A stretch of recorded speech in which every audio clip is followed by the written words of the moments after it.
Hi, I'm Bobby Nash. I'm the author of 85 North, published by Falstaff Books.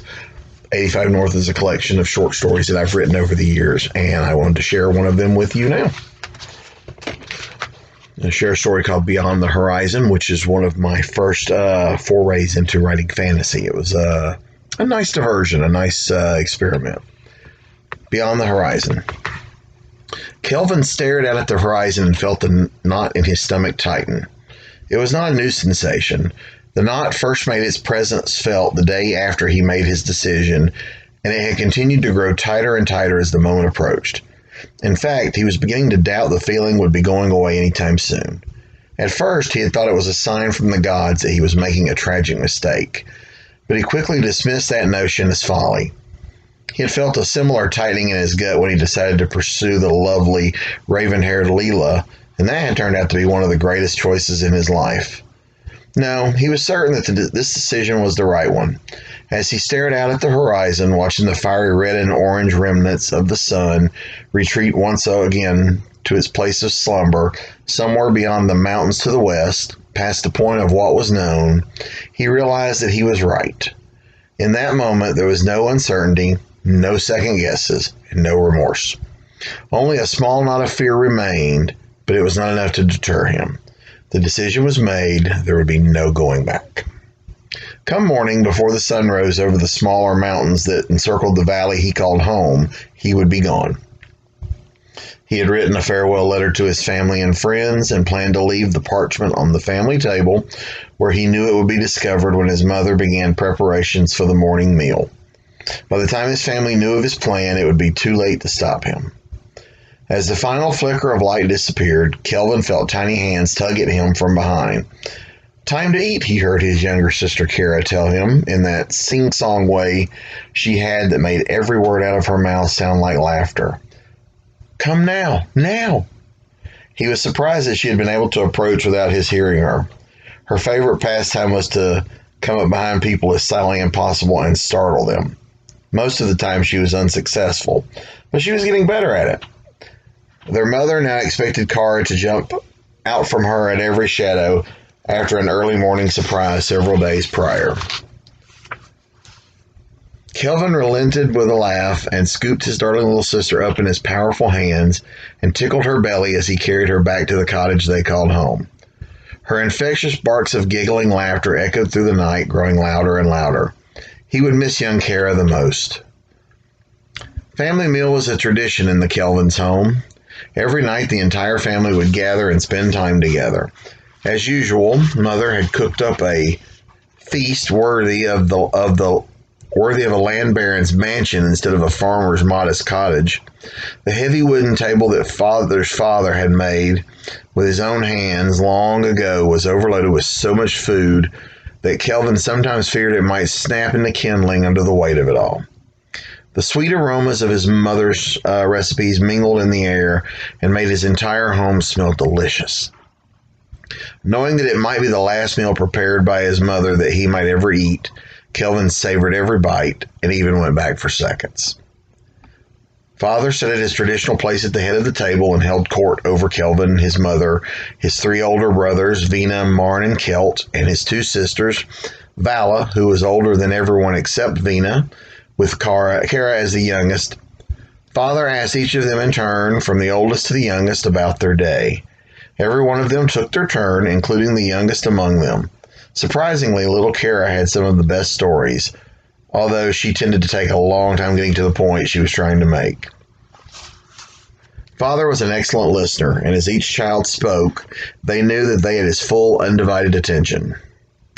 The three oldest boys usually had the least to say, since they spent all day working in the fields of the family farm with Father, but they all told tales of their day just the same for the rest of the family. No doubt they spoke of things throughout the day, but somehow they made working the farm sound interesting. Kelvin's oldest sister, Vala, worked as an aide to one of the matriarchs of the valley's lone village, which was just a short trip away by horse.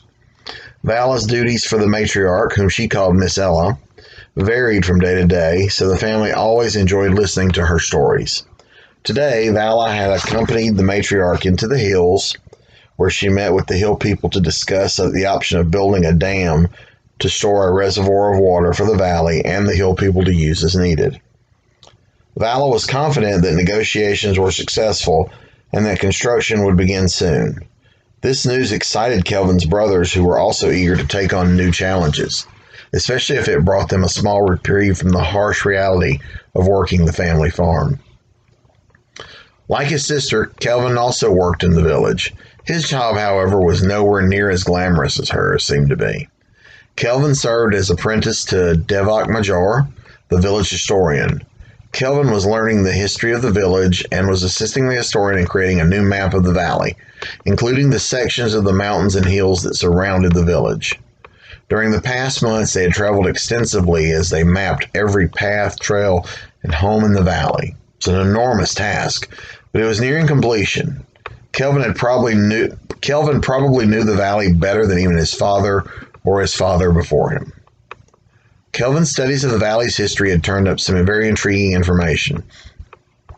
Although it was commonly accepted that no one ever left the valley, with only a handful of exceptions, no one had in several generations. Kelvin found documentation of ancient explorers who had braved the journey over the horizon to see what was out there. Unlike those who later followed in their footsteps, these explorers were hailed as brave heroes as opposed to brain-damaged heretics as they were today. Unfortunately, none of those who had gone over the horizon had ever returned. Those who stayed behind took this as a sign from their deities that leaving the valley was dangerous, and that they were better off staying put to live out the life that had been graciously given to them by their ever-benevolent gods. Those who left were deemed deviants and never spoken of again except as object lessons to the next wandering soul who felt the call of the unknown. Kelvin was one such wandering soul. After making his astonishing discovery, Kelvin had naturally told his family during evening meal. To his surprise, not only did his family dismiss the notion of leaving the valley as dangerous, but Father had commented on how foolhardy it all sounded. He said that such a thing was something only someone without a dollop of common sense would ever conceive. I have everything I need here, he said as a matter of fact. For what reason would I ever want to leave the village? That night, while lying in his bed and staring at the ceiling while listening to his brother snore, Kelvin made his decision. He would do it, if only to prove to his father that it could be done. He was going over the mountains and beyond the horizon. He had to know what, if anything, was out there. Kelvin dressed quickly in the dark. He had stared at the ceiling in the room he shared with his brothers all night. He had hoped to get some sleep, but he was too excited to begin his journey, so the peace of dreaming eluded him. Adrenaline coursed through his body. He was ready to go, and the hour of his departure drew nearer. His excitement grew. He paused at the door and took a last look at the family room. He hoped that he would be able to return home after he found that which he sought, but he understood that he may never make it back this way again. As he closed the door behind him, his only thought was that someday his family would understand why he had to leave. With only the stars and a copy of the map he had made of the mountains to the west as his guide, Kelvin stepped off the family farm into the night. The unknown answered him. Since he had made the decision to go, Kelvin had mapped out the path he would take in great detail. He knew the way so well he could walk it with his eyes closed, or in the dark. He knew that if he were to use a torch, then he would be spotted and possibly pursued and dragged back to face his father's disappointment. Neither of those options were particularly appealing, so he moved on in the dark, slowly and carefully measuring each step and handhold as he began to climb. The climb was difficult but manageable. Kelvin had been climbing these rocky paths since he was able to walk. Despite traveling by starlight, he made it to the top just as the sun began its rise from behind the eastern hills behind him. He stood atop the highest rock he could find and watched as the deep purples and reds brightened until only brilliant blue remained. The valley looked so beautiful in the morning light, especially from above, and Kelvin felt the first pangs of sadness for leaving. As the farm beasts began to stir below, Kelvin turned his back on everything he had ever known and started down the mountain into the unknown. After the fourth sunset, Kelvin was beginning to wonder if he had made a mistake. He had been walking for days and had yet to see much of anything. There were rocks and plants, grass and dirt, all things he had seen before. Disappointment began to creep in on him. He was so certain that he would find something wonderful and exciting, but so far there was nothing. How could I have been so wrong, he mumbled. He found a stream and made camp for the night. As he sat next to the fire and stared up at the sky above, he thought about going back and wondered what his family must think of him. He missed them, especially young Kara. If he returned, would they welcome him back with open arms, he wondered, or would they turn him away? The thought of it scared him. He decided he would give it just one more day. If he did not find anything by the next sundown, he would turn around and go back home. The next morning, Kelvin started out on the last jet leg of his journey. He walked with purpose. If he was going to find something, it had to be today. Despite making no discoveries, he remained convinced that there was something out there, just beyond the horizon. He knew it. He felt it. Kelvin prayed that he would find it. As the sun began its downward trajectory, racing the determined young man toward the horizon, Kelvin felt his hopes begin to fade. He saw a hill ahead of him, not quite as high as those that surrounded his home valley, but they stretched toward the heavens. From atop there, he would get a good look at the land surrounding him. Maybe from there he could see what was out there.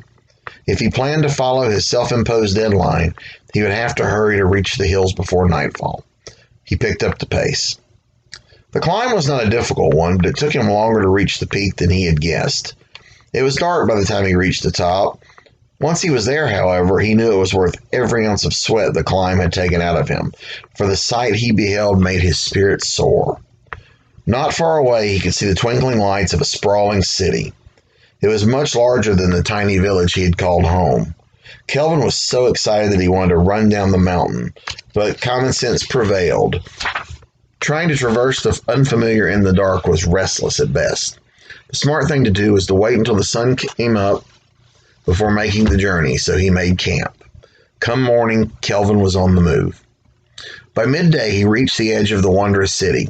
It stretched out before him as far as the eye could see. The dwellings were larger than those he knew, some reaching as much as 3 or 4 stories high. The streets were full of people walking and milling about, some selling their wares, while others simply tried to navigate their way through the crowd. Kelvin had never before seen so many people gathered in one place as he walked into the market. The sensation and mixture of exotic smells in the air threatened to overwhelm him. He stopped at one of the stands that was filled with various fruits and vegetables of all sizes and colors. Most of them he recognized, but there were a few the likes of which he had never seen before. "Good day, my friend," the man working the stand said, all smiles.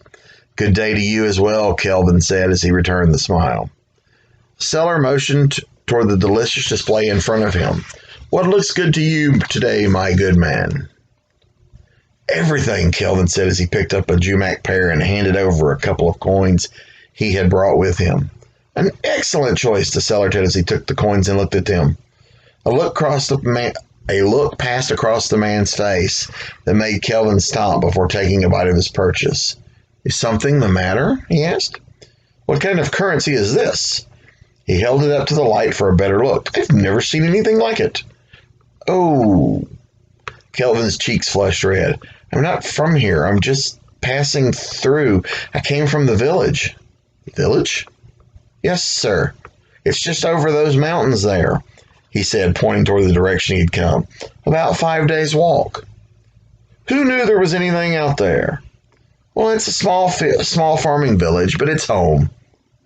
"And what brings you to our fair city?" "Exploring," Kelvin said. "Maybe you can help me." "Perhaps." "Are there other cities like this one? Do you know what lies beyond the city limits?" "Beyond the," he said skeptically, as if he couldn't believe someone had actually asked such a ridiculous question. "How would I know what is out there?" "Aren't you curious? Do you not travel?" "I have everything I require right here," the seller said flatly. "For what reason would I ever need to leave the city?" Kelvin was taken aback at the echo of his father's words was thrown back at him.